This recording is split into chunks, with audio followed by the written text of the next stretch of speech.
Hey Grayson. So I love The Giving Tree as well, and it's a great book to read to kids.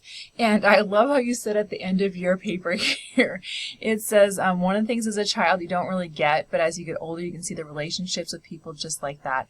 People are always taking advantage of kind-hearted people, and just another reminder for me to never end up like that. That is kind of one of those adult lessons that maybe we're learning in children's books. And um, when I read this as, younger, I kind of had that same impression that you did. But now that I'm reading it as an older person who has children, I think maybe it's different. It's different for me. So the tree is actually giving something of themselves, like a parent would give to a child.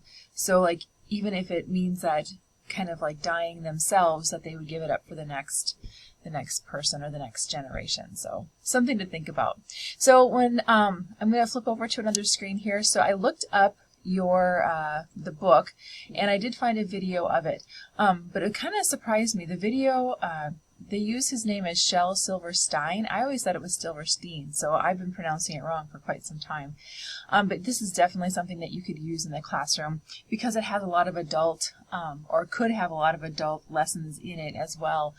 This could probably one of those books that could be used universally, but I totally agree. I like it too.